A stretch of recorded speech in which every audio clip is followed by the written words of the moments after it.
dive into the super chats right away. But just so you guys know, today we've got probably 5 or 6 super chats lined up, and I'm going to limit it to that. So no more super chats today. As soon as I get done answering those 5 or 6 we already have, I'm actually going to go into the chat, and I'm going to answer some questions from the live chat instead of the super chat. So if you haven't done a super chat, don't do one. I appreciate the people who already have, and I'm going to answer those ASAP to the best of my ability. But if you haven't already done one, don't do that. If you got a question that you haven't asked already, just go ahead and do it in the chat stream, and I'm going to go straight there as soon as I get done with the super chat. So first announcement, guys, Rebel Capitalist Pro is live. Yes, it's awesome. I've been in the forum myself all weekend. We've got archive issues of reports from Lynn Alden, from Chris McIntosh. We've got the live Q&As that we're doing. Our first live stream Q&A with Lynn Alden is this Tuesday night. The forum is just going crazy. It's awesome. It's just such a cool group of people. And so if you guys are interested, Sebastian's got the link for Rebel Capitalist Pro right there at the bottom of the screen. georgegammon.com/pro. And I've got my official Rebel Capitalist t-shirt on, just in case you forget. So if you're interested, check that out after the live stream. Okay, cool. Let's go ahead and dive right into the super chats. It's a gorgeous day here in Medellin, so I cannot wait to eat some lunch and go for an afternoon jog. Okay, so the first super chat here from RM. Thank you, my friend. He says, "Hi, George. Love your Rebel Capitalist Pro idea. What plays in food industry do you like to protect against price increases? Also, any specific farms in Colombia?" Well, you're just, I don't look at things that way, RM. I don't try to, and I'm not saying this is I'm right or wrong. I mean, by any stretch. Obviously, I'm just an amateur. I've almost flunked out of high school. So I'm not sitting here saying I'm right, do this. Everyone else is stupid and wrong, and they don't know what they're talking about. That's not what I'm saying. What I am saying is the way I do things and the way I've been successful with investing since I retired in 2012 is not by trying to figure out what's the next best thing and kind of where the where the money is going to be spent in the future. Well, that's great. I think that's good if you can do that. But I've had a lot more success at looking at just what it is today. And what it is today, if you can get that at a discounted price based on today's financials, based on today's profit and loss, on today's balance sheet. If you can get that dollar for 50 cents, that's what I like. If I'm having to pay $1 for $1, or even worse, if I'm having to pay $3 for $1, just because I think that dollar is going to go to $5 in the future because food prices will go up, or because we're going to go to autonomous driving, or because even with you guys know that I bought some oil companies back in March, but I wasn't buying them because I thought that the demand for oil was going to be huge. And oh my gosh, with all these emerging markets opening up, the demand for oil or coal or anything like that. No, I just bought it because it was cheap for what it was today, for that day, for the demand that we had right then and there. The companies themselves, looking at the balance sheet, I know their earnings are going to dip down and whatnot, but just they were cheap. So that's where I like to start. And I think I've got a little bit of an edge because before I retired, I was in the world of buying and selling businesses. And I was definitely in the world of getting pitched businesses constantly. Because as soon as people around you, especially back then, I was, and we're talking about when I was like in my mid 30s, like 35 years old. So, you're kind of in a social group there.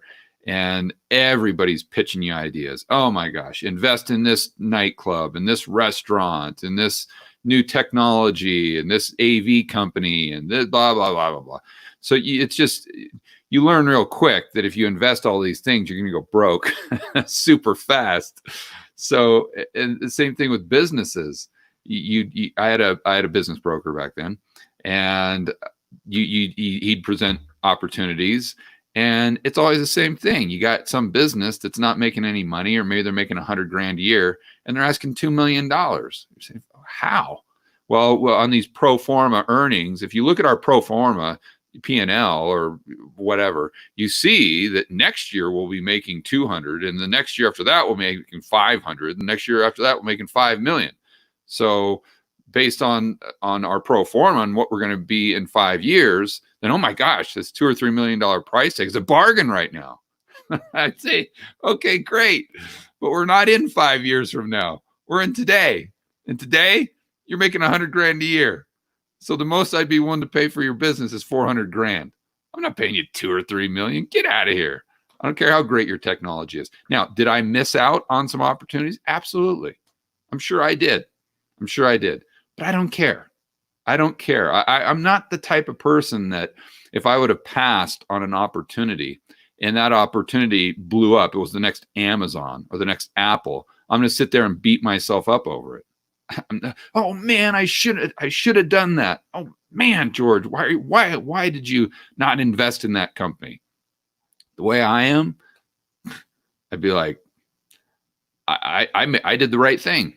I did the right thing because I stayed in my lane and I did what and I made the proper decision at the time.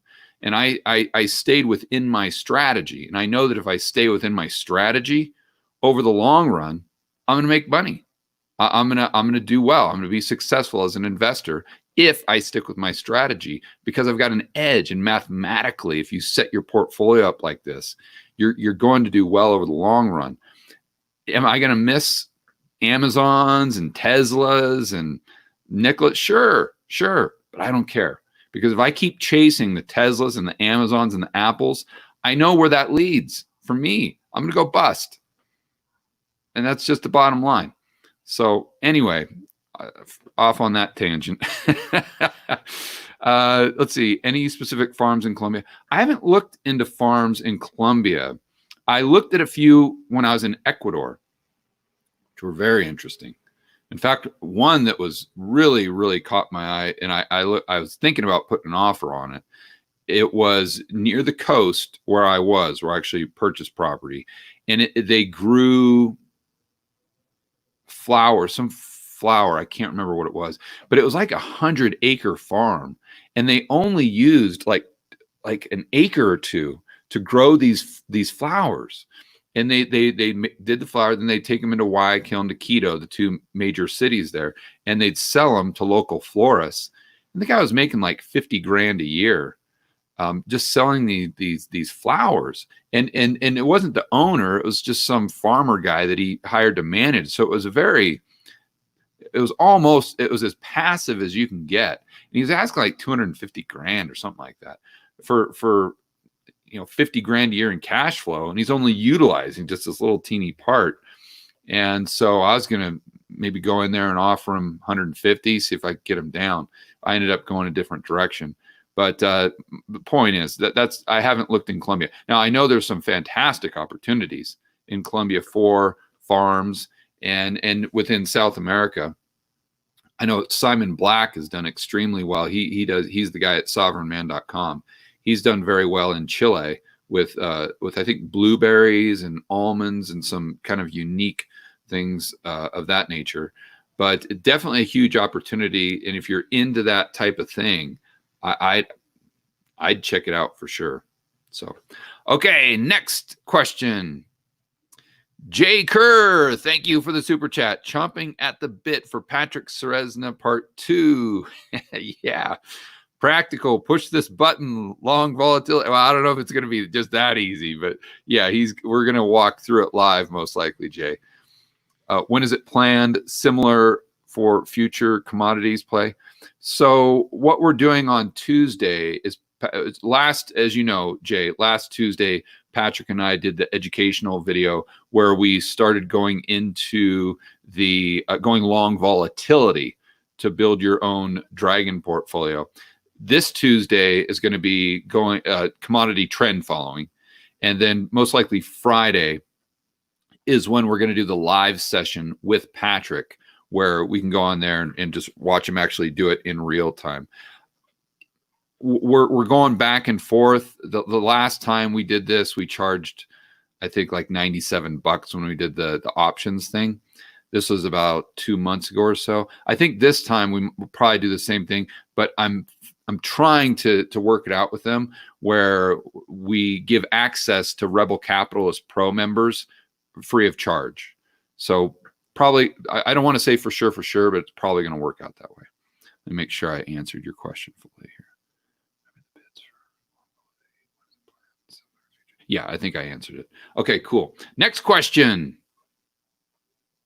I got another question from Jay. Jay, thank you. Why are you spending all the money on the super chats? Go join Rebel Capitalist Pro, for heaven's sakes. Okay. Rebel Capitalist Pro's a bargain. Thank you, Jay. Thanks for saying that. You've been so generous with your time. George, Lynn Alden, yeah, is very good. She is. My goodness. If you haven't really dove into Lynn's content, boy, oh boy, you got to do that. She is just a rock star. I mean, she's going to be, I was going to say she's going to be the next so-and-so, but I think she's going to take it to a whole new level. I mean, the next Raoul Paul, the next Grant Williams, the next Peter Schiff, the next Mike Malone, whatever you want to plug in there. I think she's going to exceed that. The next Danielle DiMartino Booth, I think she's just a rock star. And we're just very, very fortunate to have her a part of the Rebel Capitalist Pro team.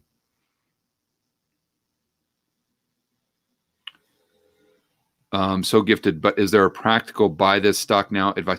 So Jay, I don't know if it sounds like you're a member already, but with Lynn's premium research, which we have in Rebel Capitalist Pro, she discloses her own personal portfolio. So, and I haven't really even talked about that.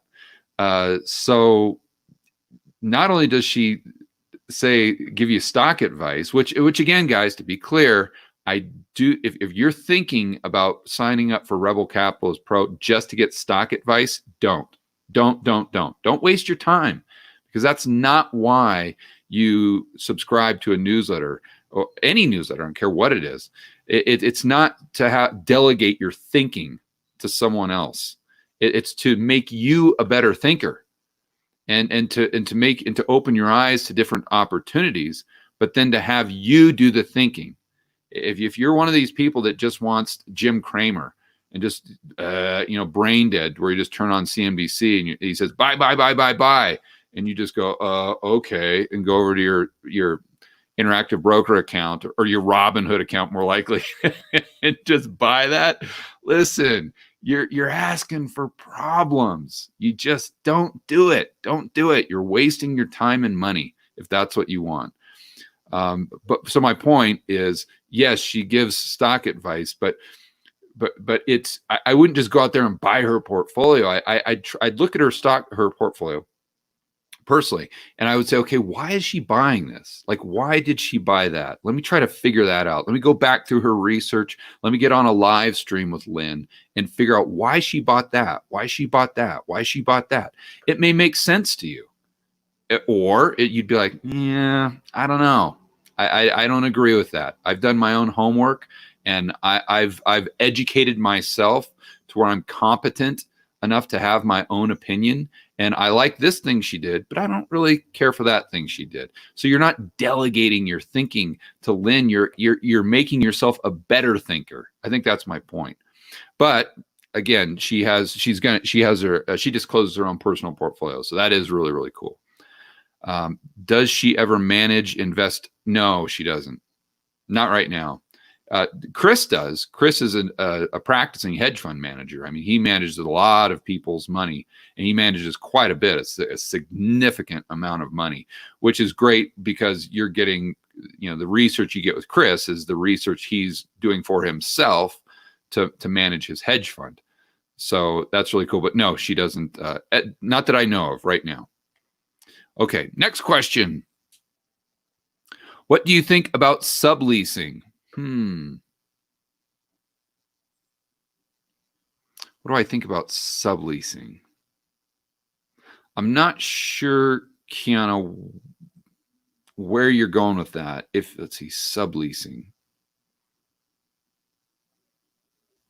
I mean, there's so many different ways to sublease. I don't know if you're talking about subleasing a commercial space for your business. I don't know if you're talking about maybe like an Airbnb play where you kind of lease and then you sublease it at a higher price because you're reducing the time frame. I'm not quite sure where you're going with that. Maybe you can clarify a little bit in the chat stream. I will tell you one thing. If you are going in the direction of kind of like an Airbnb real estate play, and I don't know if I've ever told you guys this story, but it's fascinating. The gentleman who purchased the very first flip property, the very first remodel I did in Columbia. This was a massive penthouse, almost 6,000 square feet. And that was my first project in Columbia, my first real estate project. So this is a gringo guy. He purchased it. His wife was Colombian. He's in his mid-30s, something like that. Real bright guy, sharp, super ambitious. And what he did back a few years ago is he would lease apartments in New York, and then he'd lease them out for a year or two at, let's say, $3,000 a month, and then he'd rent them nightly on Airbnb for $400 or $500 a night. Of course, that's illegal. And he got kind of, they kind of shut him down, I guess was the gist of the story. I don't know the whole story. It's just from me going out to dinner with him and his wife prior to us closing the deal. But so he said, screw it. It's a great business, but I'm going to go do it somewhere else. So he came down to Columbia, bottom line, and he went to Cartagena, which is right on the coast. And they're all a lot of old money in Cartagena. So these mansions, like these 10,000 square foot mansions on the coast and right close to the city, close to Old Town there. And they weren't being used, old money. People really couldn't rent them out. I mean, who wants to rent, a 10-bedroom mansion or whatever? So he would go to the people and say, listen, I'll rent this 10-bedroom mansion from you for $4,000 a month US, and I'll lease it for 10 years. 10 years. And so they'd say, okay, well, I don't know you. You're just this random gringo. He said, listen, in addition to that, I will take $100,000 of my own money. It could have been 50 or so, but he said, I'll take my own money and I'll remodel your entire mansion, but you still own the mansion. So the worst case scenario is I don't pay you the $4,000. You basically evict me, which is easy to do in Columbia, and you get $100,000 remodel for free. Okay, no brainer. So then what he would do, exact same thing, is he would take the mansion, remodel it, and then he would rent it out on Airbnb for $1,000 a night. And now that number is accurate. I remember it very well.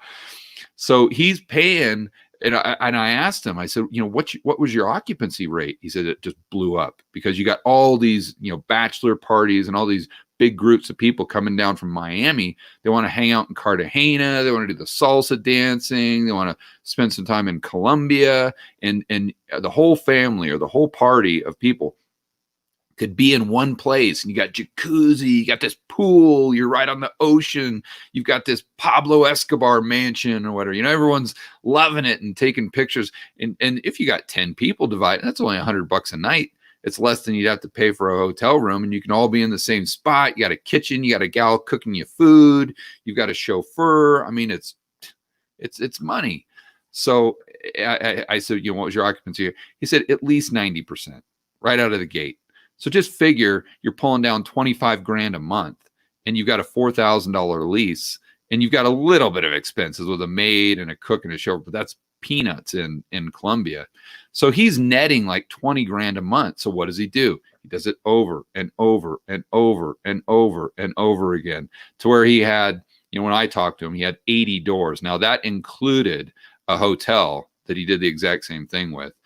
But think about that. He's got very little money out of pocket, but he controls the real estate asset. And then he's, subleasing it out basically to people for a lesser period of time, which increases the amount of money you can charge. And I know, I don't know about his hotel, but he had probably 10 of these mansions at the time that I spoke with him. So think about that. If he's making $20,000 a month per mansion, he's making $200,000 a month, and he doesn't have to buy the mansion. All he has to do is remodel it. So anyway, when you start to get outside the box and you put your entrepreneurial hat on, there's a lot of opportunities, not just in the United States, but everywhere. Even if you don't have a lot of money to start with, that's the great thing. So. I'm not sure if that was your question, Keanu, but there you go. All right. Hopefully you can clarify in the chat deal. Okay, Sebastian, next question, please. Jacob, thank you for the super chat. George, can you give quick explanation of how you decide if a company is cheap or expensive? The metrics you think are most important to look at? Well, I like to focus right now on commodities, because I think as a group, they're cheap.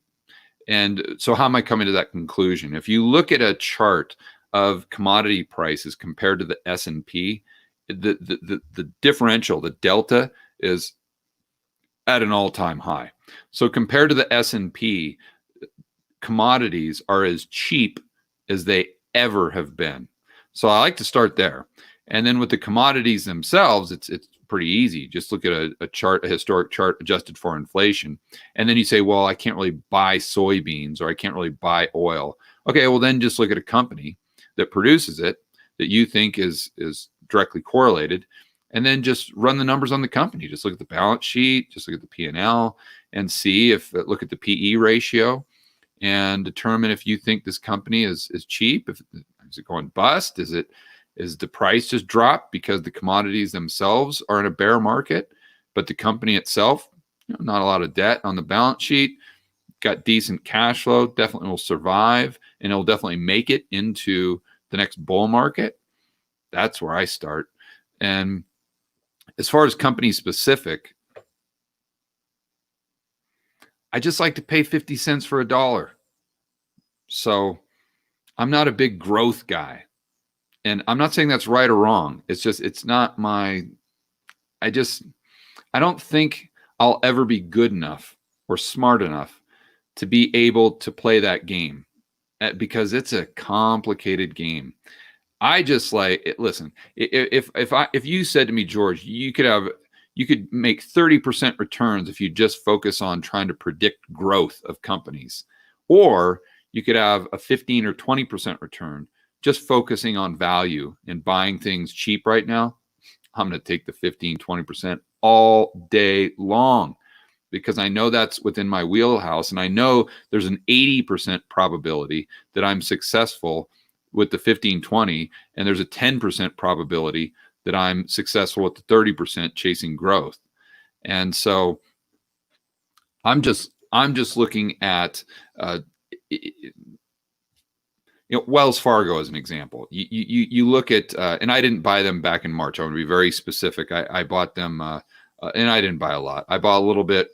Maybe it was in April, something like that. When the price got extremely low, I was fortunate enough to go in there and buy a little. Why? Because it's just cheap. I mean, they're trading like a 7 PE, and the dividend got up to 8 or 9%. I mean, for Wells Fargo, then you look at their balance sheet, and yes, I understand the bearish argument. I totally get it. George, why would you do that? Wells Fargo has a big commercial real estate book, and the cerveza sickness, they're going to be down for the next 2 years. Yeah, I get it. I totally understand that.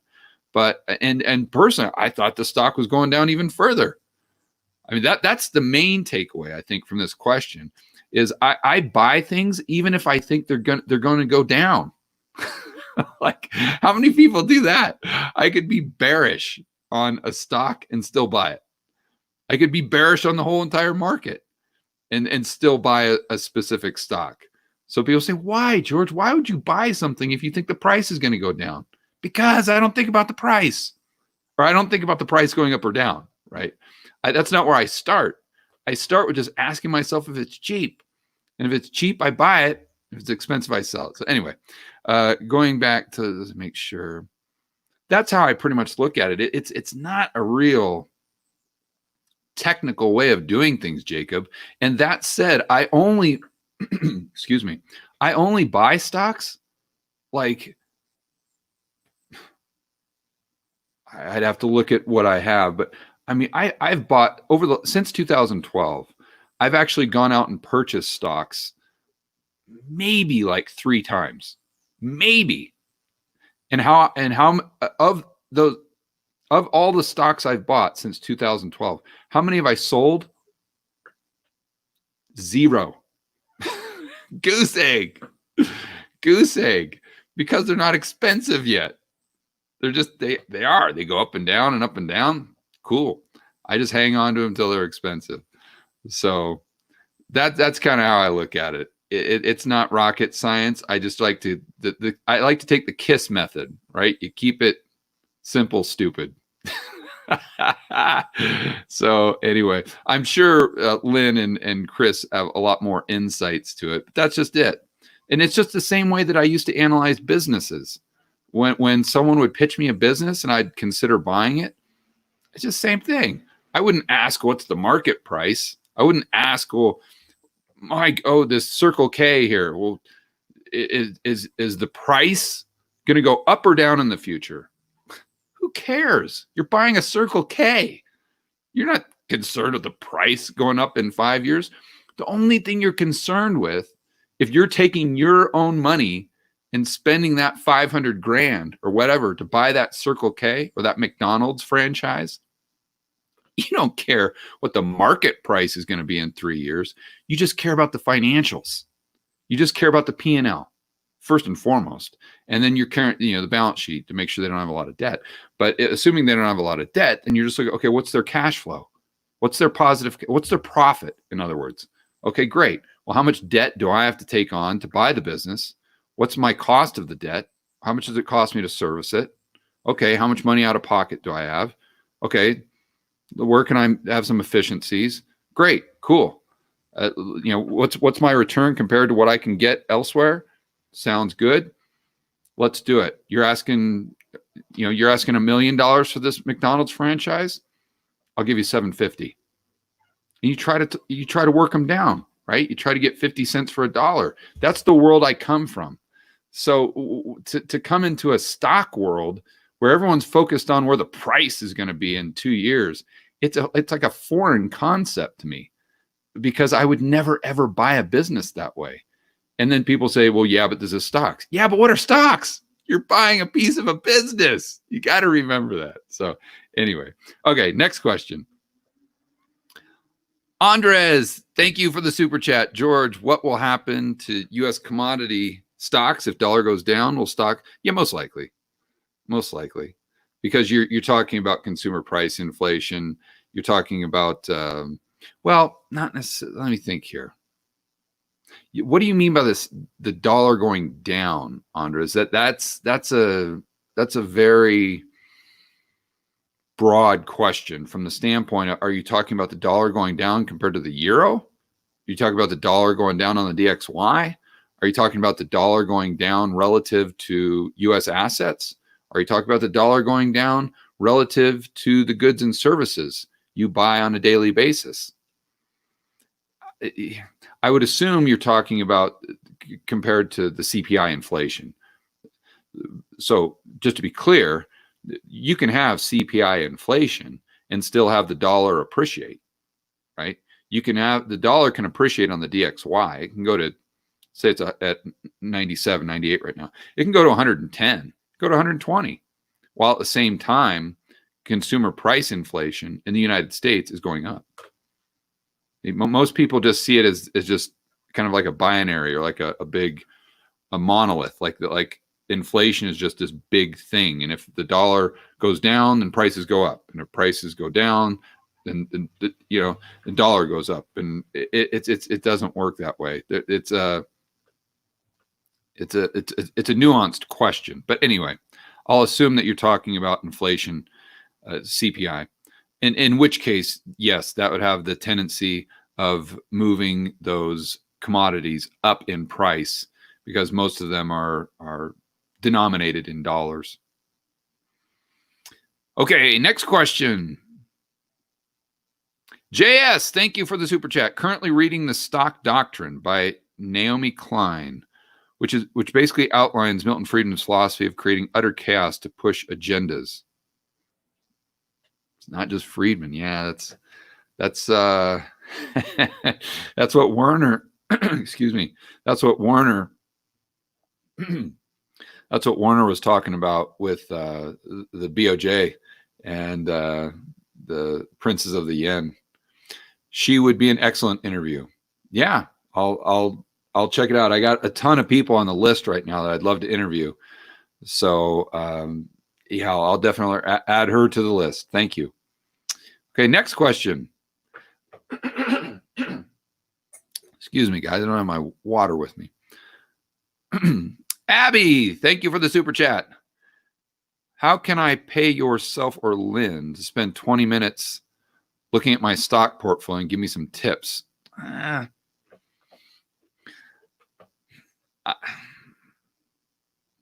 don't do that. I don't know that Lynn does that. But Abby, you should be doing that. You should be doing that on your own. I think, I mean, even if you're not in the Rebel Capitalist Pro community right now, even if you're just watching my videos or watching the live streams or just, watching YouTube videos with Lynn and Chris or myself, I would encourage you to, and I know you're doing this because I see you in the chats all the time. So I know you're doing this, but try to just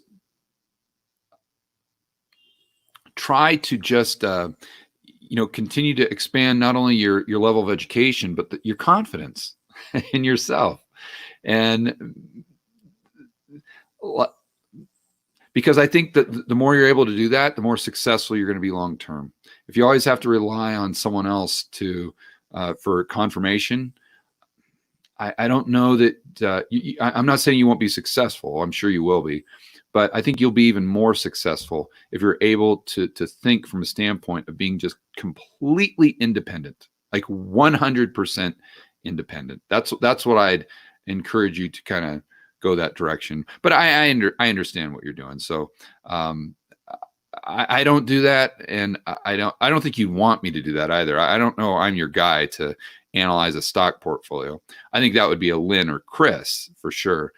I'm not sure they do that. But if you're a part of the community, Abby, I can't remember if I've seen you in there or not.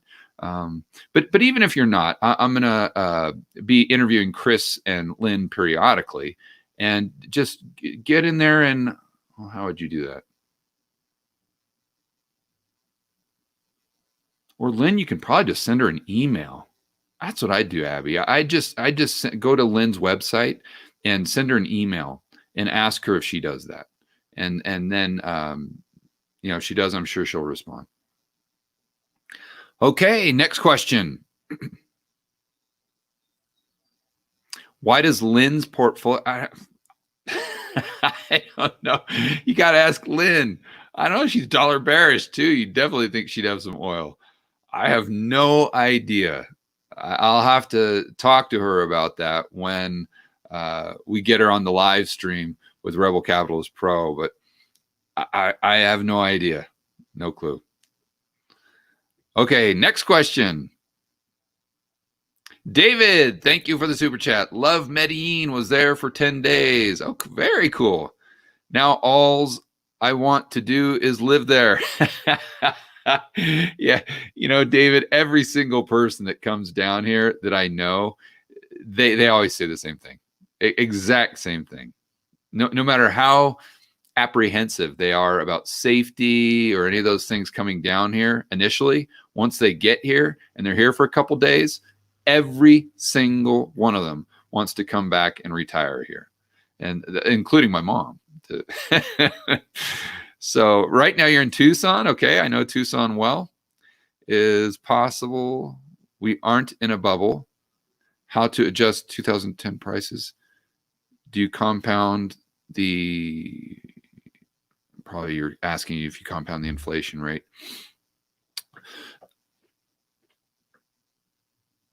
So is it possible we're not in a bubble?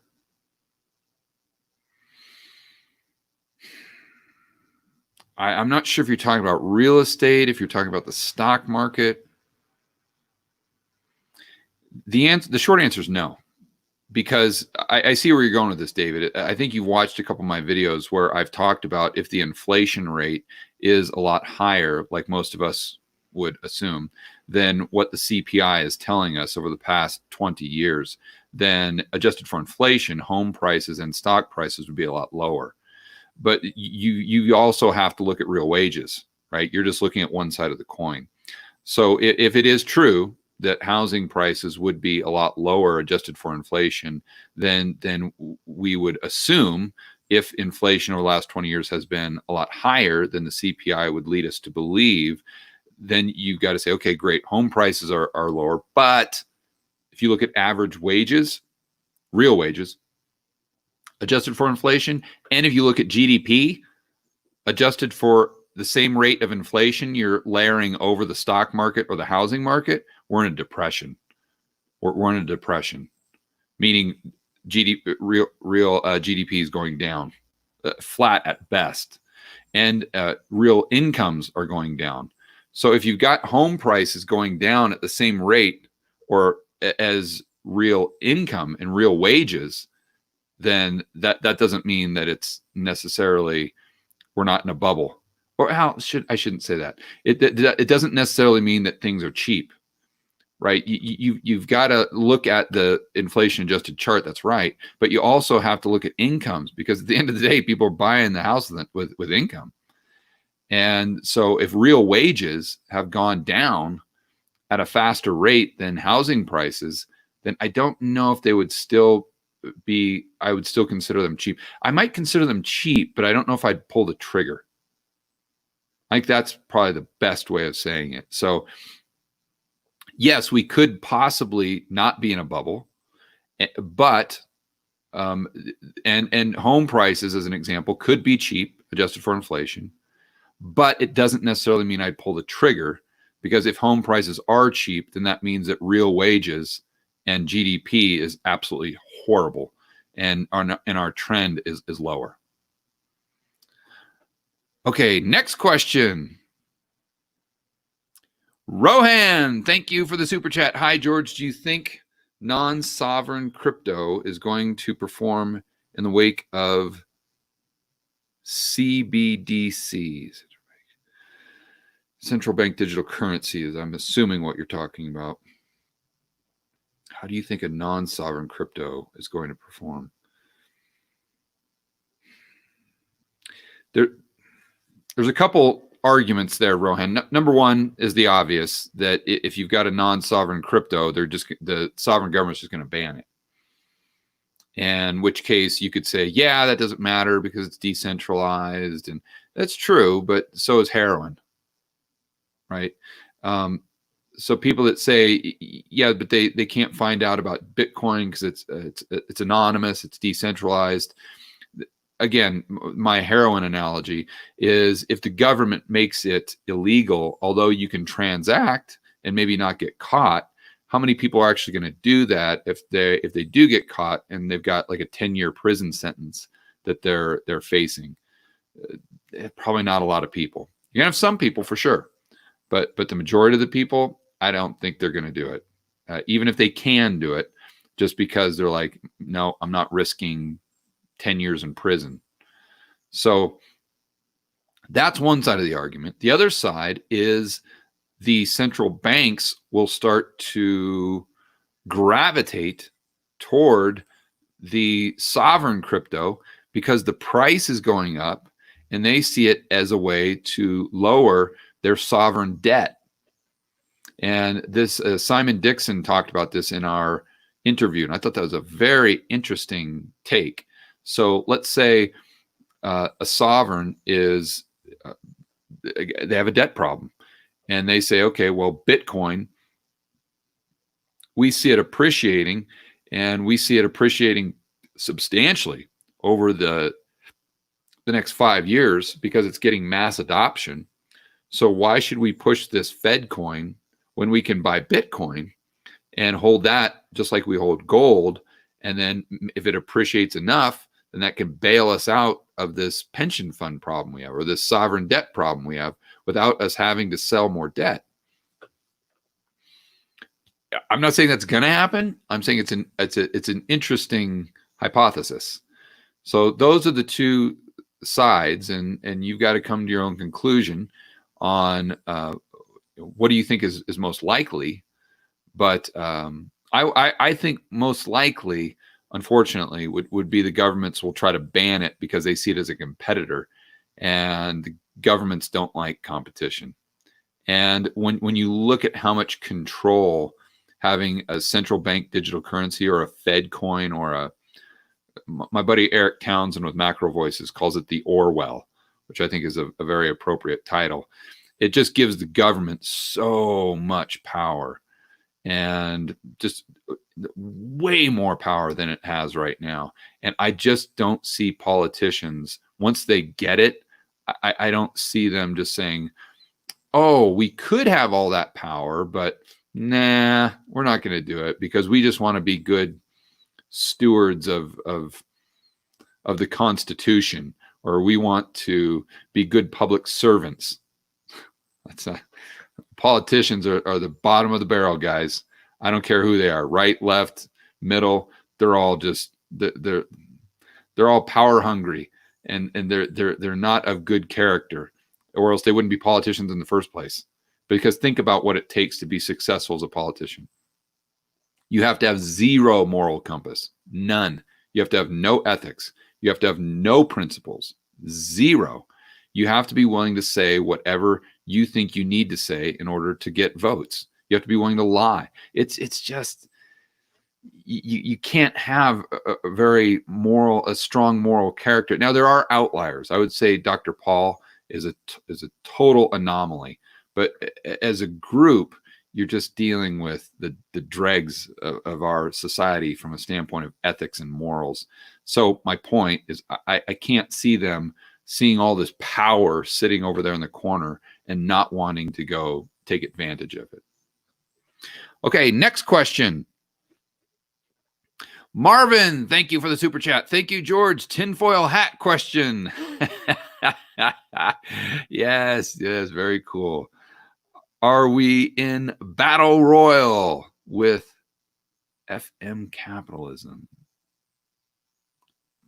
communist socialism, and globalism, with the U.S. using Fed as an economic weapon? Are we in FM? I'm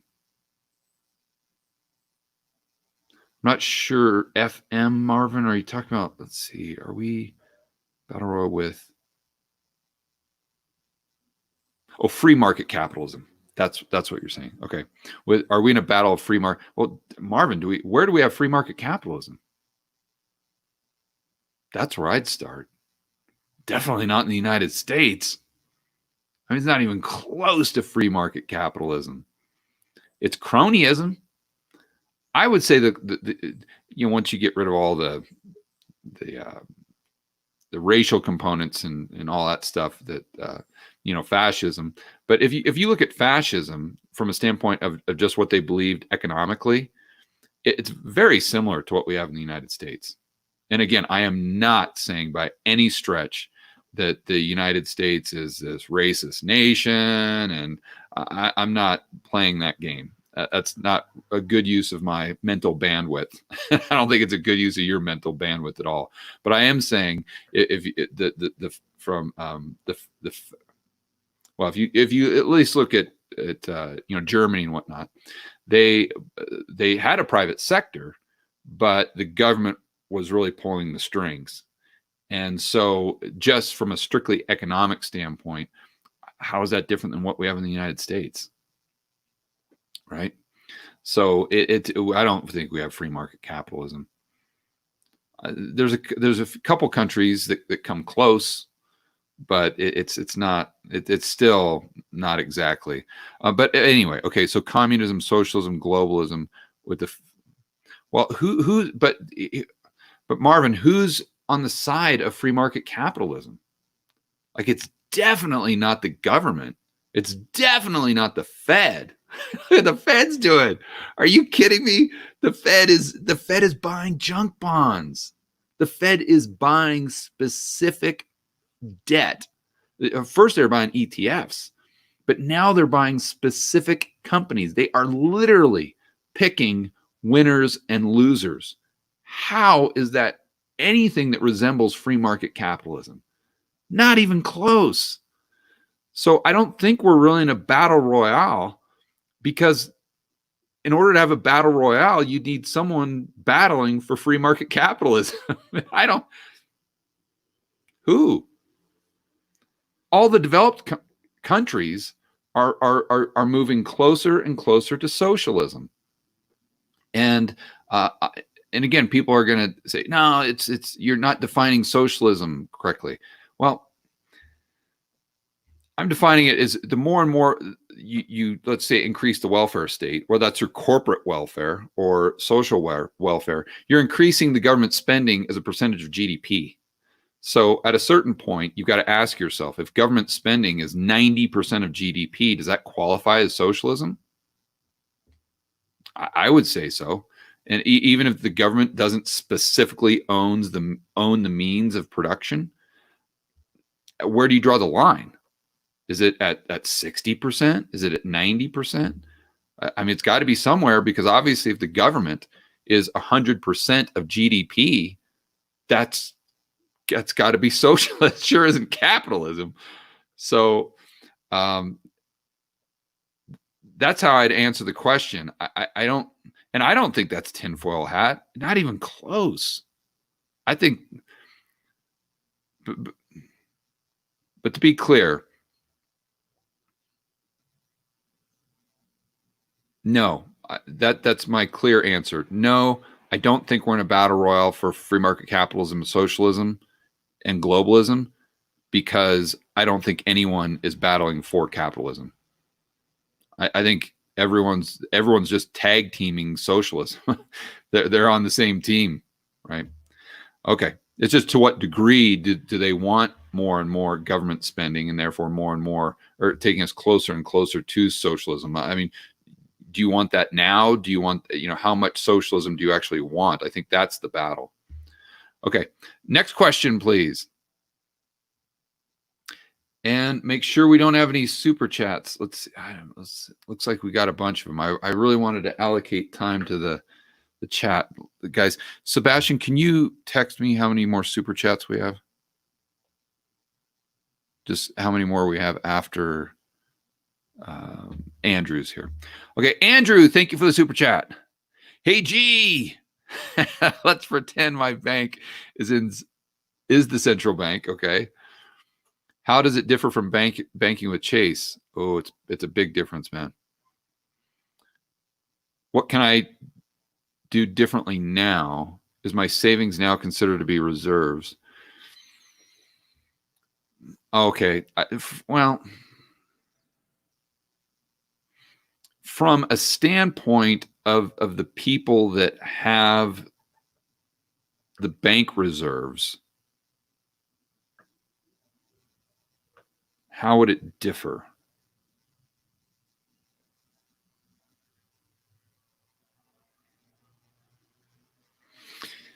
It's not going to differ a lot, but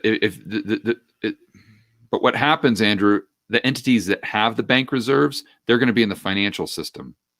There's not, even the hedge funds don't have accounts with the Fed. They don't have reserve accounts. It's really just the primary dealer banks and the banks under the Fed's umbrella.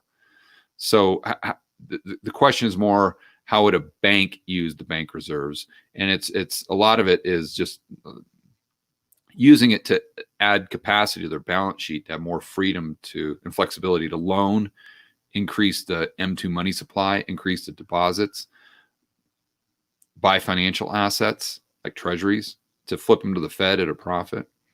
It's really to be more in the financial economy.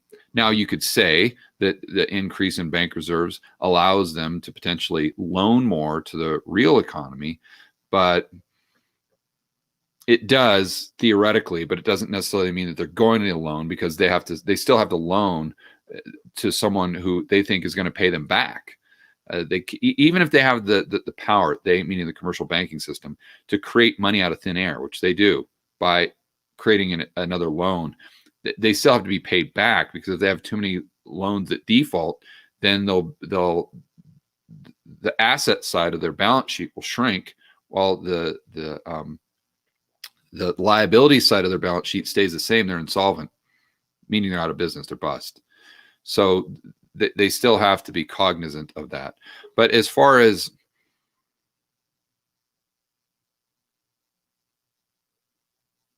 I don't know that it would differ a lot. I mean, it's not like you could. No, you might be able. I was going to say to pay your rent with bank reserves. You can't really pay your rent with bank reserves. But what would happen is if you're, I'd really have to think that through.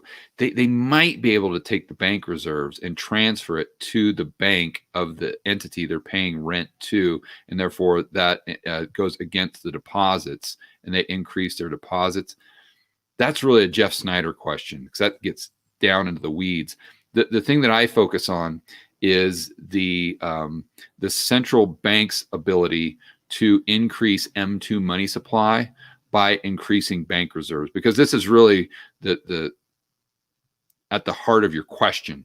It's because you're trying to figure out inflation. You're trying to figure out how the Fed printing money applies to that. And I think this is a very interesting question, Andrew. But I think you also have to look at the bank reserves base, how bank reserves that the Fed prints can affect or not affect M2 money supply in the real economy and velocity. I did a tweet the other day, and I'm going to be talking about this in tomorrow's video, in tomorrow's whiteboard video, where the Fed's quantitative easing really has the tendency to reduce velocity. Why? Because it's consolidating M2 money supply into fewer and fewer accounts. So you can see M2 money supply go up, while at the same time velocity goes down, because the amount of money is being concentrated in fewer and fewer and fewer bank accounts. Well, if it's being concentrated into fewer and fewer bank accounts, obviously the velocity is going to go down, because those people with billions or trillions of dollars aren't going to be spending all of that, because where you're just going to invest it, right? Where if that $1 trillion, let's say, was spread out equally into every single person's bank account in the United States, the velocity would really pick up, because you have most Americans out there would spend it immediately, because they don't have more in their bank account. They don't have $1 billion in their account, right? Or that they have access to. So anyway, I don't want to get off on that tangent, but the most concise answer I can give you, how does it differ from Chase, is it differs from the standpoint of who has the bank reserves. If like a hedge fund, or if you yourself had an account with the Fed, you probably could use it as a normal account, because to pay for things you would, but see, it's not like you have a debit card or a check. See, you don't have a check or anything. You'd have to have the Fed transfer the reserves to the reserve account of the bank of the entity you're trying to pay. And just you'd have to be in the financial system. There's just no way to do it unless you were in the financial, unless you're you can't really be a non-bank entity and work within the system like that. Although it's a really cool question. Yeah. But again, main thing is focus on the Fed creating reserves and how that can increase money supply, M2, and how it can increase or decrease velocity through the commercial banking system or through the federal government actually spending money into the economy that the Fed has to monetize by creating more bank reserves, because that increases M2 directly and that increases velocity. So, and if that's not clear, watch my whiteboard video tomorrow. I'll explain it. Okay, next question. Alex, I'm American living in Southeast Asia. Very cool. Any unique opportunities you see in Southeast Asia? And what kind of business would you start if you only had 10 grand? Online. No brainer. Online. I mean, with 10 grand, that's like a fortune to start an online business for sure. So Alex, how do you do that? First of all, start listening to my buddy Miles Beckler. He gives out all his content for free. Just go to the Miles Beckler YouTube channel. And if you power through his content, you're going to know how to make money online and how to start a business. And it just depends on how you feel as though you can serve a community and what you're really interested in. So if you're interested in real estate, start creating content around real estate that serves a specific audience, and watch Miles Beckler. You'll see how to do it. And then at a certain point, you'll be able to turn that into a little business that, especially if you're living in Southeast Asia, you should have no problem setting up one of these businesses and paying your bills. Or do an authority website, which is something that a lot of these online guys talk about, which is interesting, where what you're doing is you're let's say doing like 90 blog posts on a specific topic. Let's say drones, right? And so you're doing all these awesome blog posts on drone racing or drones or virtual, the goggles they wear to race the drones and stuff. And so then you're getting this Google traffic coming to your website, because then you're starting to review drones, right? And then at the bottom of the blog post or at the bottom of this review for this new drone, you've got an affiliate link, let's say to Amazon. They click on that, they buy that as a result of you producing that awesome content that Google is driving traffic to. Then you get paid for that. And you don't have to have your own product. You don't have to have zero. The only thing you have to have is time, energy, ambition, and a passion for something. And you're on in a website, in a blog, and you're on your way. And you don't even need 10 grand for that. I mean, $500, $1,000, and you can do that easily.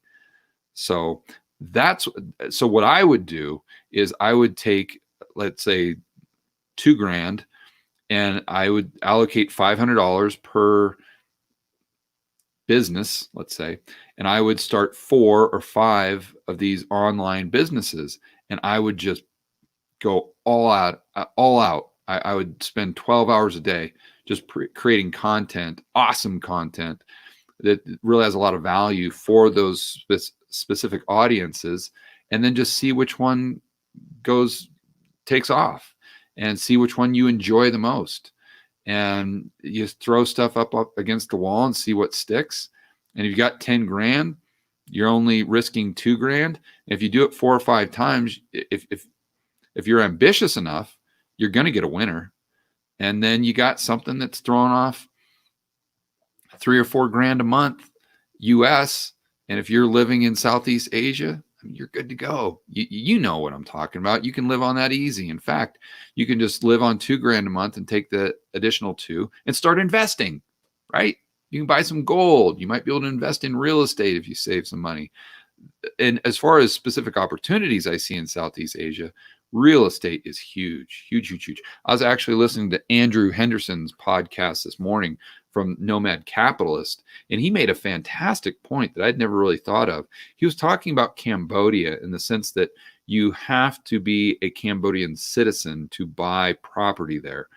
But he said, listen, if you're like a digital nomad and you enjoy spending time in Cambodia, and you think Cambodia in 20, 30 years is going to be developed, and if you think they're going to open up the market to allow foreigners to buy real estate, which obviously increases demand, limited supply, increased prices, then it might be an interesting opportunity to go in and get your passport in Cambodia, which would allow you to buy real estate. You buy the real estate super cheap, and maybe you can cash flow it when you're there. I'm assuming you could, but then maybe that's kind of your long-term strategy. And while you wait, you're getting paid. You're getting paid 10%. You're getting paid 12%, something like that. That's how I'd go about it if I was in your position. I'd take the 10 grand. I'd start 4 online businesses. I'd see which one worked. I'd go full bore on all of them, and then I'd just dive in 100% to the one that was really working well, the one I enjoyed the most, and then I'd try to live cheap. I'd take the excess money and I'd start to invest it. That's how I'd bang it out, man. All right, next question. Kostas, thank you for the super chat. Oh, let's see here.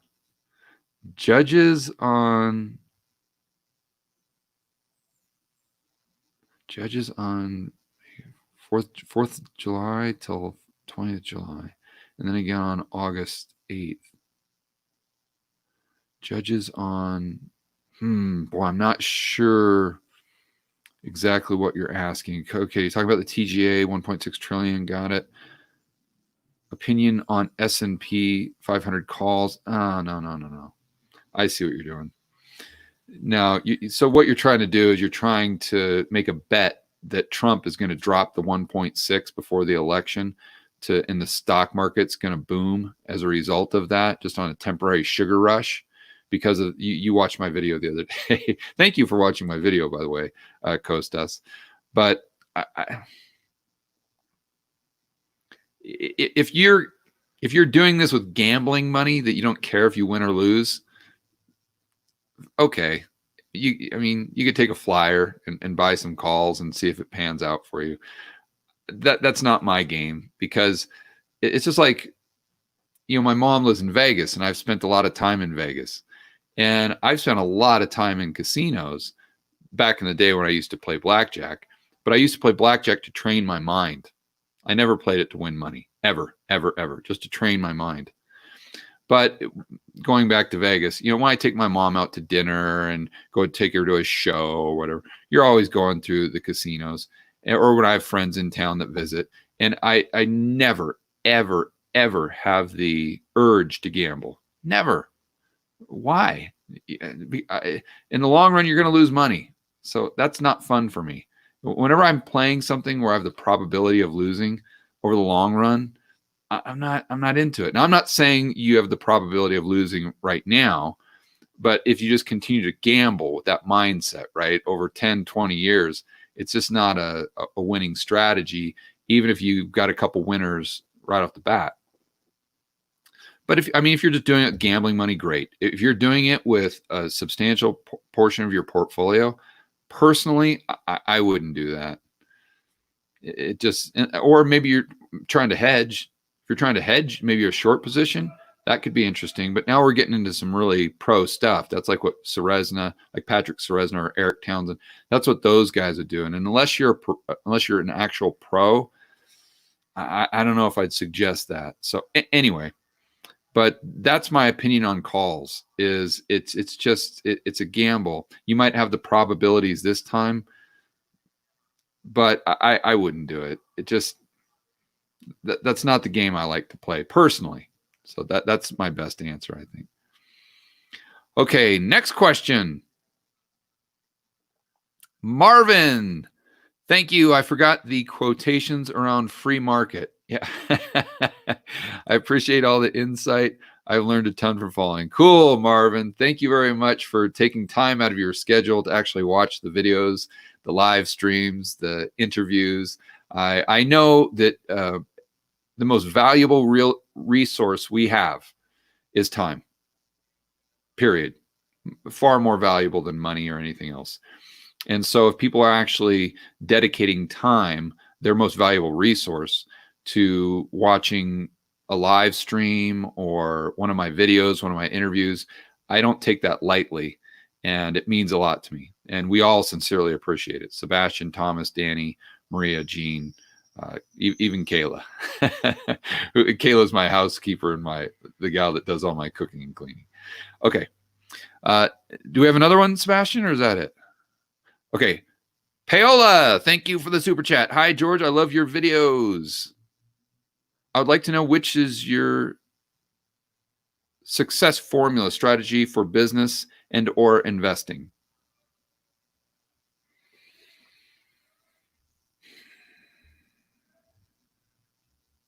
I'm trying to think, Paola, of, because they're different. They're a lot different, but they have some common denominators. And I think that the first common denominator is you have to think independently, for sure. You have to have control over your emotions. You have to be able to leverage other people's skill set to make you more money. And that requires being honest with yourself, looking yourself in the mirror and saying, what are my strengths and weaknesses? And it sounds easy to do that, but actually it's not, because it requires that you completely release yourself from ego. And the people who I saw in business that had a big ego and they let that drive their decision-making process, they just couldn't set it aside. It was just always a part of every decision they made. They might have been successful short-term, long-term, never, ever. And I don't have as much experience investing as I do business, but I would assume that it's the exact same thing. You just can't have an ego. You've got to put that aside. So you look yourself in the mirror, say, what am I good at? What am I not good at? And then what you do is you try to analyze where you're deficient or what you might not have time for because you're a parent, maybe you got a life, you've got a job, you've got whatever. And then I'd say, okay, how can I find the very best people in the business and leverage their skill set to make me more money? So whether it's in business, it's your employees. So you've got to look for employees that are going to make you money. And you got to look for the people who are sharp and who complement your skill sets. And then you got to do the same thing in investing. And that's why, and I hate to throw in a plug there, but I will. That's why I set up Rebel Capitalist Pro, because I don't have time to sit there and do just epic amounts of research and all the research that I know is required. So I have an option. Either I can hire someone to do the research for me, to have another employee, or I can just basically hire Lynn and Chris or someone like that, right? And so then I thought, well, I sometimes I have time to read their whole report, but sometimes I don't. And if I don't have time to read their report, I wish I could just hop online to like a live stream and just ask them my questions or highlight specific things or hear their comments on their rationale as to why they are talking about this specific stock or why they're talking about commodities, why they're using this chart, why they're seeing the world, the macro world from this vantage point. Why is Chris bullish on the dollar? Why is Lynn bearish on the dollar? Right. And then not that I'm delegating my thinking to them. I'm just delegating that hardcore boots on the ground type of, being in the trenches research that I don't have time for. And then I'm analyzing all the information that's coming to me. And I'm trying to focus on the forms of information that I like the best. And I like video personally. And then I'm trying to use that to make my own decisions, right? But it's still the same as business. It's still just understanding where your strengths and weaknesses are, and leveraging people that are more talented than you in specific areas to make you more money. That's the bottom line. And that's a common denominator in business and in investing. So that's where I'd probably start there. You've got to be an independent thinker. You have to be able to release emotion from the equation. You can't be, it doesn't, if you make $1 million, if you lose $1 million, you can't really get super, super excited and then super, super down. You got to try to have an even keel, or else you're not going to be able to problem solve. And that's the main key in business, is to be able to manage people and problem solve. So again, let me go over the three here, because I keep going off on a tangent. So you've got your ability to control your emotions, independent thinking, and being honest with yourself, so you can find people who complement your skills and make more money off of their skill set. Okay, next question, Sebastian. Roger, thank you for the super chat. Thoughts on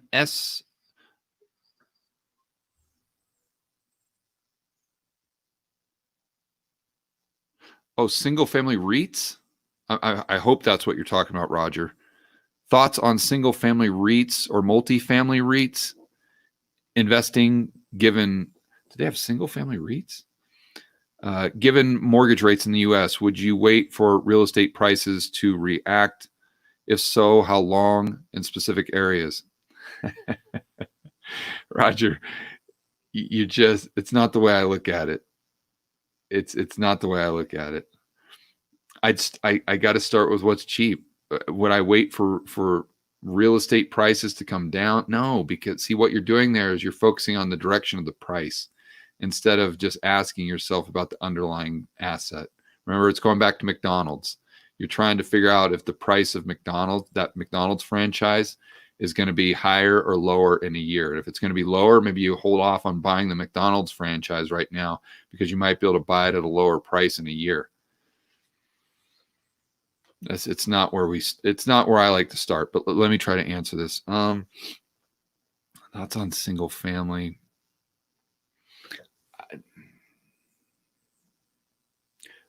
In my own personal portfolio, I don't do REITs.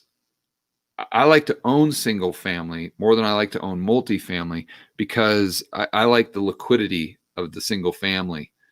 It's going to take you longer to find a buyer for multifamily most of the time, so you've got less liquidity. As far as current mortgage rates,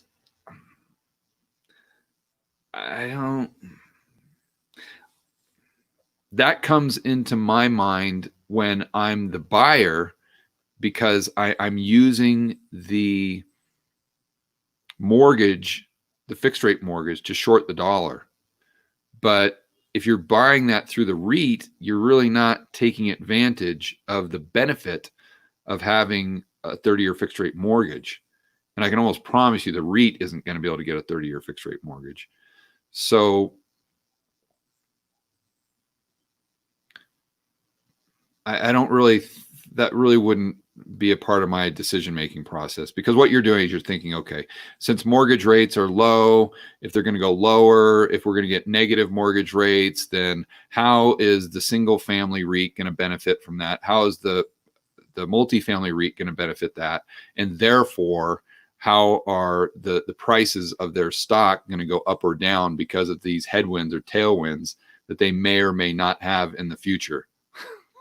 That's your question. And you're trying to guess what the future is going to be. And now, that said, if you can get a single family REIT that's paying a 12% dividend or a 10% dividend, and that cash flow is cheap, and you look at what they own, and they're owning all of these assets in linear markets, then that might be interesting. And you say, George, but yeah, you're coming to the exact same conclusion. So what difference does it make? Because you're just starting from the right place, right? You're starting from a point of mental origin that's polar opposite from which direction the price is going to go. And again, going back to blackjack, if you have that mindset over the long run, I just think you'll do better.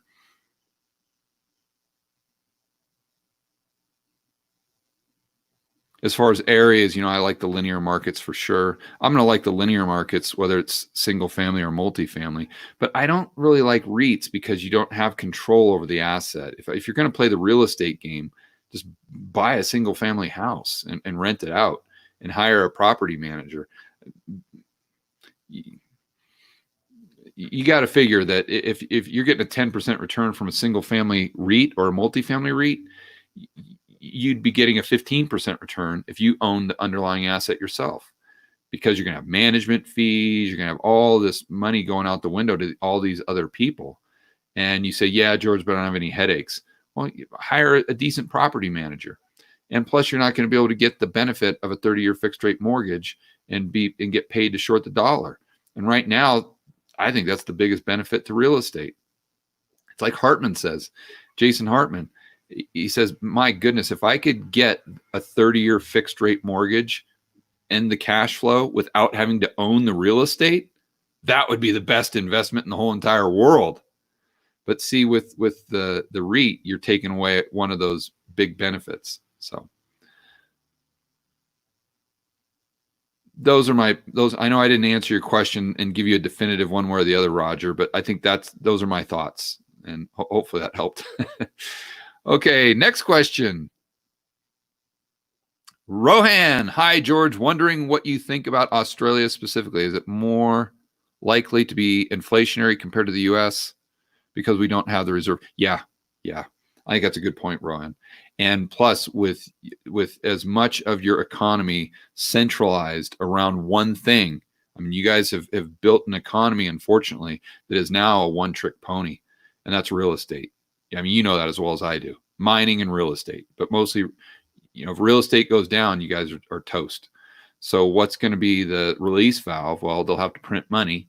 And if they have to print money and they don't have the reserve currency, that's gonna be bad news for the Aussie dollar for sure.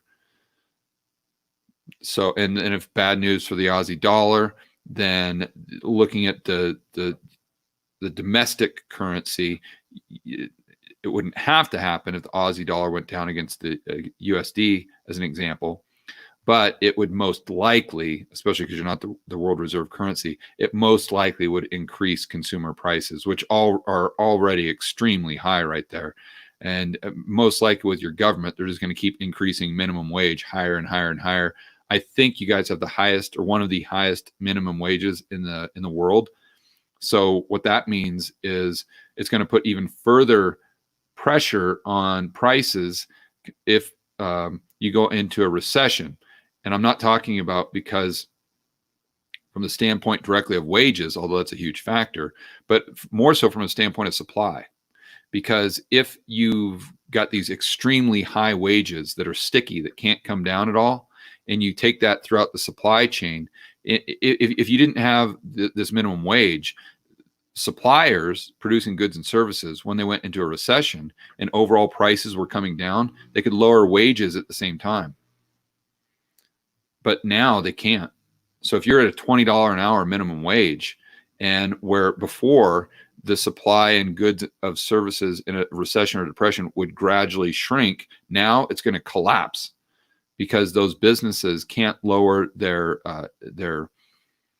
payroll, which is probably a majority of their expenditures, and therefore the only choice they have is to go bust. They don't have a choice to lower their prices.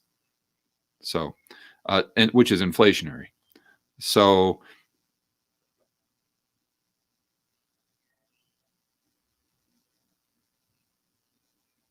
yeah, I'm just reading your question to make sure I answered it as thoroughly as I can. That my short answer would be yes. I would definitely. Is it more likely? In my opinion, yes. Yeah. Got it. I keep going through there to make sure that I read every single word to make sure I'm not missing something. So, okay, next question.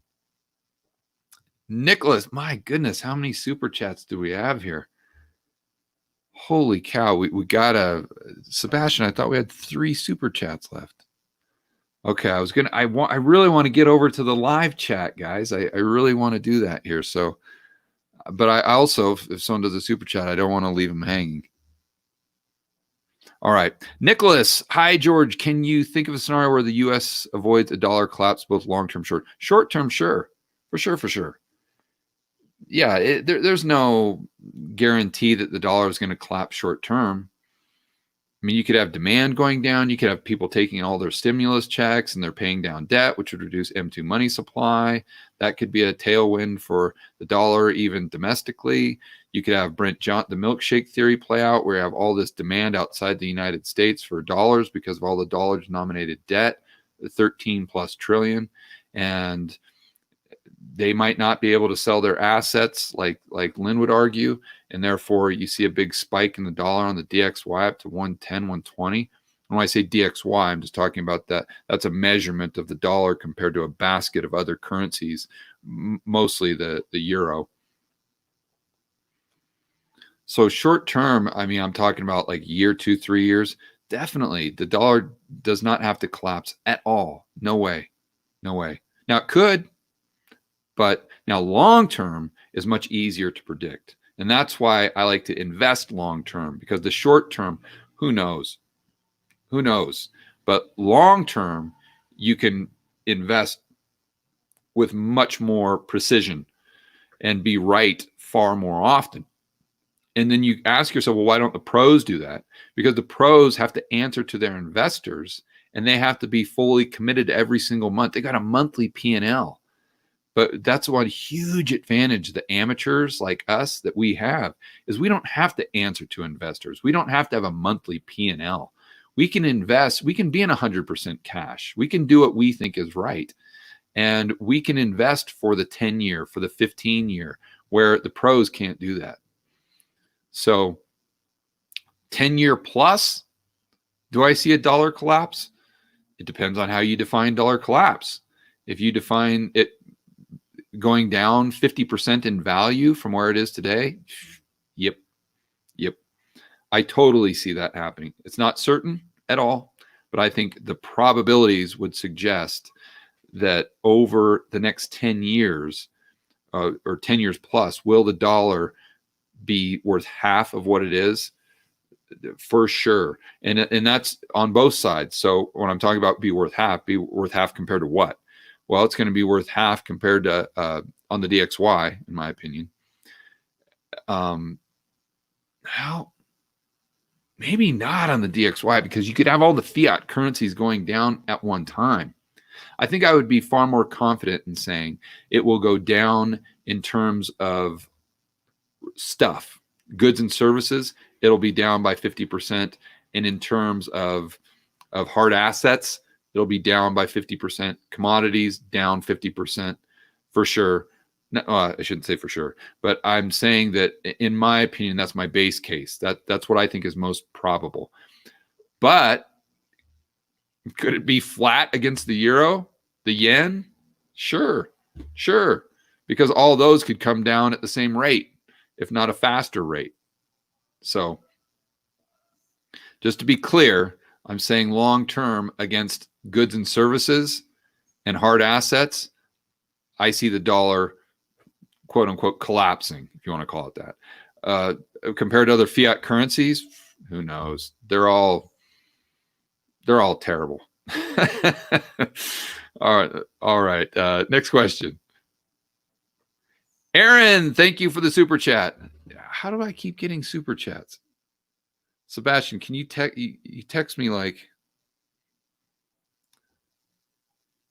a half hour ago? I had 3. I've answered like 10 since then.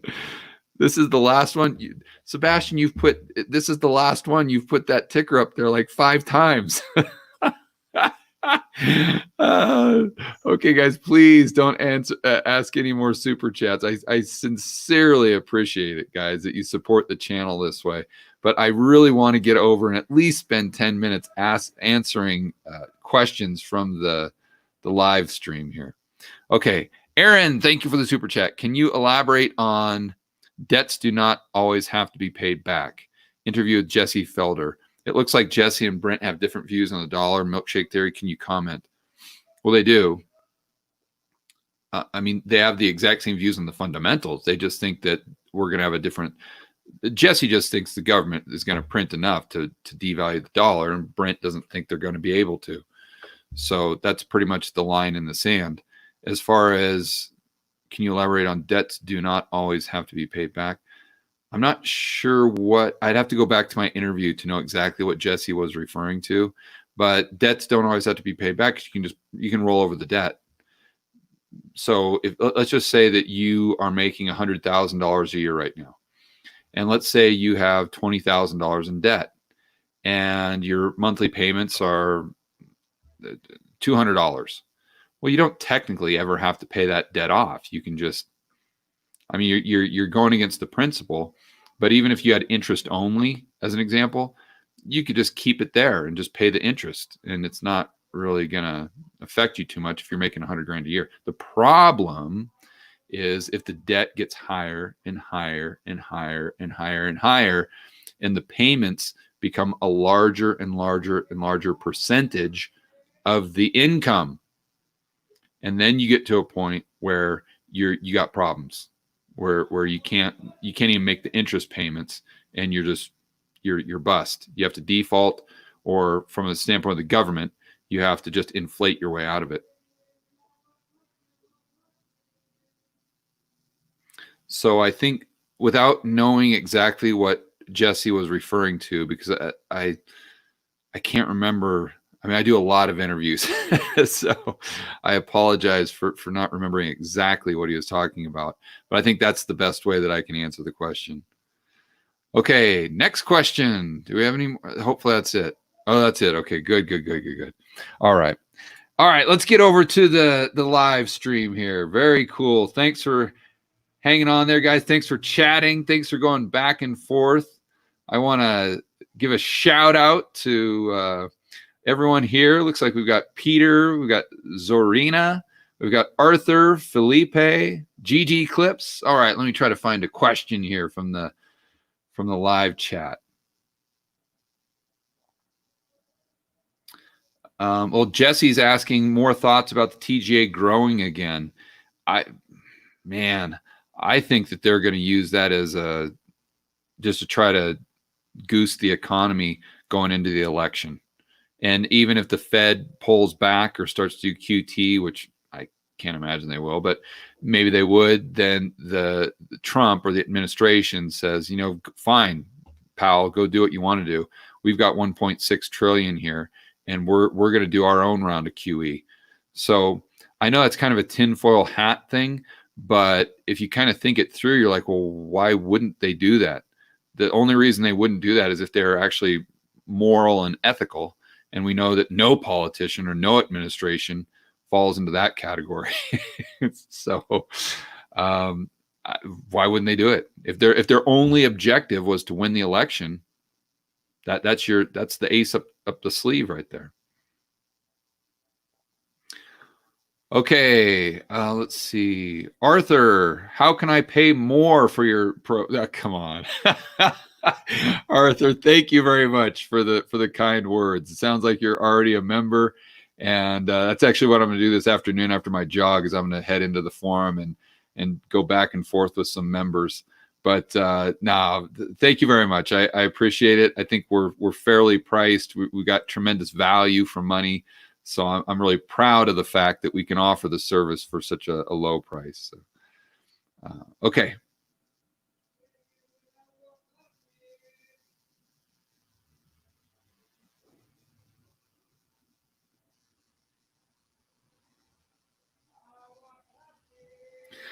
Calvin is asking, why do physical precious metal dealers sell prices for gold, silver over spot, but take in gold, silver for spot? Well, they're still making a spread there, Calvin, if I'm reading your question right. Why do physical precious metal dealers sell prices over spot? Right, but then buy for spot. Yeah, they're just they got a small spread. Why would you ever want to sell your physical to a dealer?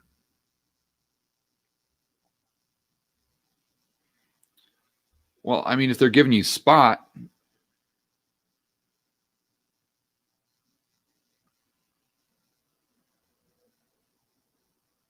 I'm not sure I understand your question, Calvin, because if they're giving you spot, I'm not sure what the downside is there. Okay. Yeah, I don't know what your downside would be. I think that's a decent deal if you're able to sell them at the going rate.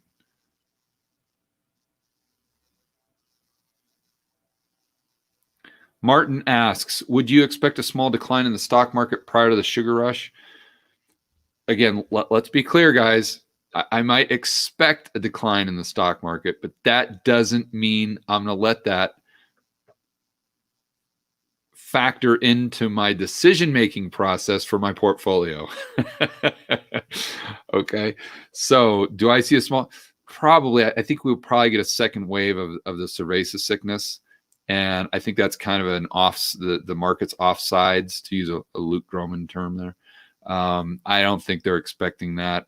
And whether the cerveza sickness is real or fake, or the bottom line is it affects human behavior. And if it affects human behavior the way I think it will, I think you could see a decline there. Maybe not. I mean, I think it depends on the government put now, right? I think the Fed put might be expired, but now we might have a government put. And at what time is the administration going to release the sugar rush? And who knows? Maybe they're going to increase it, which might make the market have a tendency to go down if the Fed isn't as accommodative. But if I had to say the probabilities, yeah, I think probably the market, I mean, we're at nosebleed levels right now compared to the fundamentals. So I would see it going down and then potentially going back up with the sugar rush, which unfortunately is just going to bring more of the Dave Portnoys and the Robin Hoods into the market. So it goes back to what I always say. I think, and obviously I don't have any evidence for this, but just my opinion is the market does what it needs to do to inflict the maximum amount of pain on the retail investor. And I think that this would just be a perfect setup for the market to go down again. And all of a sudden, we all suffer from recency bias. So think about all those people that didn't get in March when the market went down, and fresh in their mind is this rapid recovery. So if they see the market go down again to those levels, what do you think is going to happen? My goodness, you're going to see a flood back into the market, and it goes up a bit, and then sputters out, and then goes back down to all-time lows, and it crushes all the people that got in, and all the Robin Hoods that have got, and Dave Portnoys that have got in over the last month or so, and it just takes everyone down with it. Maybe it even happens 3 times. Maybe it goes down and then comes back up again. And then after the sugar rush, it comes down again to where now everyone and their grandmother is buying stocks because they just saw the last 9 months, the stock market dip down, go back up, dip down, go back up. So now everybody's buying the dip. Everybody. They buy the dip, and the dip turns into the Grand Canyon.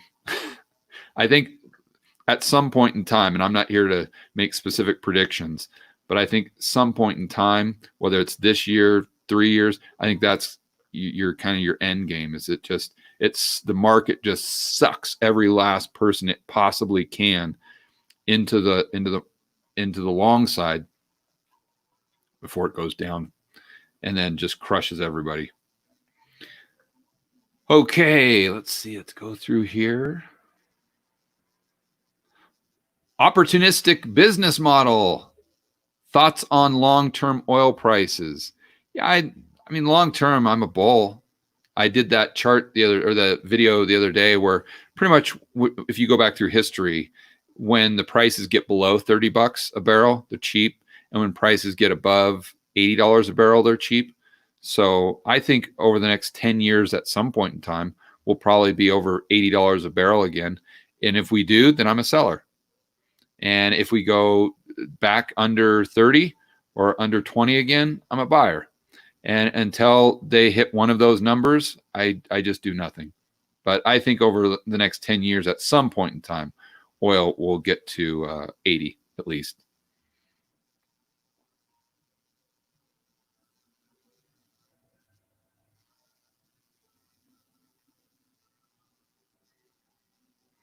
Let's see. I'm not sure how to pronounce this gentleman's name. Is it Hai? It's Hai. Hi. Thank you. Oh, where did it go? Okay, here it is. Thank you for the question, my friend. What is your opinion on crypto? I don't know a lot about crypto other than Bitcoin and just Ethereum and Ripple. It's kind of the basics. I like Bitcoin as a speculation. Now, earlier in the live stream, I talked about how I think if it gets popular enough or the government comes along, they're going to do their own Orwell or Fedcoin. They might ban Bitcoin, but they might not. And I think that the asymmetry is attractive enough for it to be something that I want to add in the speculative portion of my portfolio. That said, personally, I'm not going to allocate 10, 20, 30, 50%. There's no way I would do that. But for a small portion of the speculative side of my portfolio, I think Bitcoin makes a lot of sense because of the asymmetry.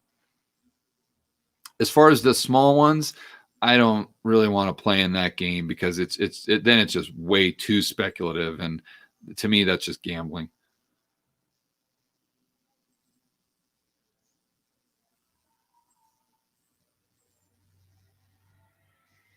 Oh, someone asked a question there that this thing moves quick.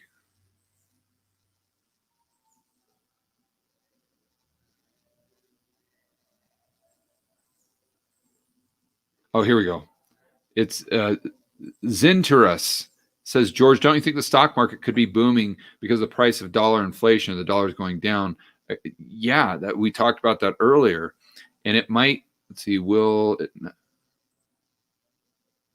not going to be, let's see, the pricing, the dollar inflation, and will not go down again. Possibly, but that's, again, I like to look at that as just a thought experiment to have a fun opinion on. I'm not going to make a bet. I'm not going to make an investment based on that. There's no way. So I could think about, I'd do a whiteboard video on it. I like to talk about it. I like to think it through. I like to have an opinion on it. But I would never sit there and say, I think the stock market's in nominal terms isn't going to go down again because of inflation, money printing. Therefore, I'm going to go long the S&P 500. No way, because it's expensive. And to me, that's gambling. Okay. Felipe, what is he talking about? Druckenmiller. Druckenmiller and Johnson only disagree on the SPX trend fundamentals, but not on the strength of the dollar. Only disagree. Do they disagree on the fundamentals? Or do they disagree on the dollar? I think they might disagree on the dollar, Felipe. Only disagree on the SPX trend. Or the trend fundamentals. Maybe you're talking about from a technical standpoint. I'd be surprised if both Druckenmiller and Brent are disagree on the actual fundamentals of the market right now. And again, to be clear, just because Brent thinks the market's going up, it doesn't mean that he's bullish on the fundamentals. He's just bullish on dollar safety flight. Therefore, just what do? You want to be in dollars. That you got to buy the market because you're worried about local inflation. You're worried about all these things. So you're going to go into bonds or you're going to go into the stock market. So that's why Brent's bullish the market. He's not bullish the market because he thinks the fundamentals are fantastic. That's for sure. Okay, so let me try to go to another question here. We got James. Thank you, James. I won't repeat that, but I appreciate your feedback. Everyone's entitled to their opinion.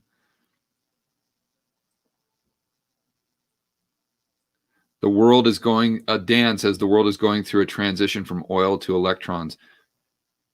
Maybe, but I'd ask the question, what does that, if we transfer from oil to electrons, what does that world look like? Is that, do we have more productivity? Do we have less productivity? What does that do to global GDP?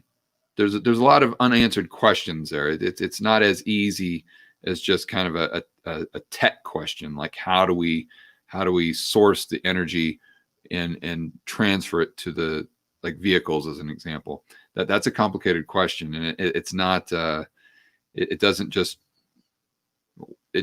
work if we get the technology. And then you've got to ask yourself, Dan, how does that work in a country like Colombia? How does it work in Africa? How does it work in developed economies potentially? And I think that would be great. But if you come to a country like Colombia and tell them, hey guys, you need to go electric tomorrow, they're going to tell you you're crazy. There's no way they're going to do that, because to them, they've got different priorities. Not that it's right, wrong. I'm not here to judge those priorities, but their priorities are bringing people up out of poverty with the cheapest form of energy possible. And right now, that's not electrons. So now in the future, I hope it is. I think that would be fantastic, because I like breathing clean air just like the next guy. But I definitely want to be realistic about it. I think saying the world, it's a much different statement to say the world is going through that transition compared to Europe is going through that transition, or the United States is going through that transition. Okay, let's see. Please make a video. Okay. Oh, here's a Medellin question. Okay, Super Traveler. How have your Medellin properties been doing? Any chance of a real estate video in the future?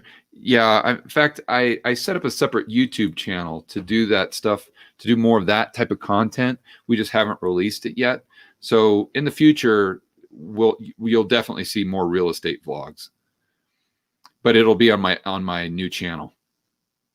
So just be clear, I'm not saying that I'm going to change the George Gammon channel. That's going to be the same with the Rebel Capitalist show and the whiteboard videos. But I was thinking about doing some additional content that doesn't really fall into that macro category so much, like real estate in Medellin, and that'll be on the separate channel. I mean, how have they been doing?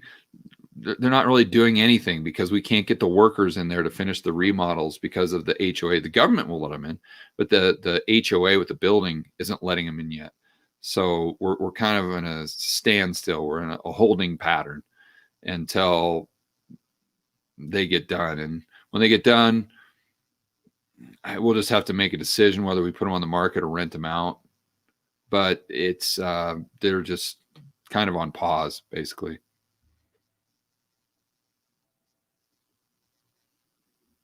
Okay, let me take a couple more here, then I need to get off to lunch.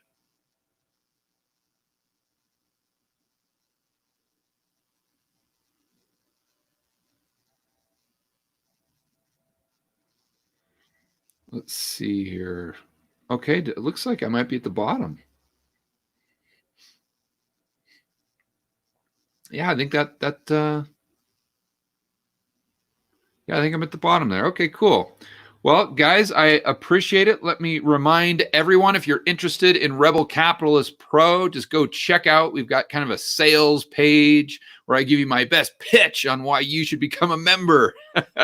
And that's at georgegammon.com/pro. Go check it out and see what you think. And if you think it could benefit you, by all means, sign up. I'd love to have you as a member and say hi in the forum. Our next live stream is with Lynn. She actually comes out with her newest research this evening. So that will be going onto the forum, the Rebel Capitalist Pro forum, and we will be discussing it with Lynn this Tuesday evening at 8 p.m. So 8 p.m. Eastern, if you're a member. So put that in your calendar. And just want to give some more shout outs here before I sign off, guys. Thank you for staying till the end. We've got Hoy. Hopefully I'm saying that right. We got Mr. Scott. We've got Calvin. We've got Gerald. We've got Albert. Aaron. Who else do we have here? We've got Gigi Clips. We've got Jackson, Felipe, Just Me. Done sailing. Hopefully you're not done sailing yet. I'd like to start sailing. EJ Champagne, Derek, Frontier, 555 Frontier, Alpinism, cool. Marvin, Simplify, yeah, that's a good one. Simplify. Senthil, thank you very much for staying till the end. Micro Business Media, we'll give him a shout out. Wealthy Man, Andro, Rob, Taco Negro. Hey, it's good to see you again. Yeah, I see you. And you're always there till the end. I always give you the shout out. Very cool, man. Thanks for staying till the end once again. All right, guys, that'll do it for me. I'm going to sign off, get myself some lunch, and go out for my afternoon jog. You guys have an awesome day, awesome weekend, and I will see you on the next video.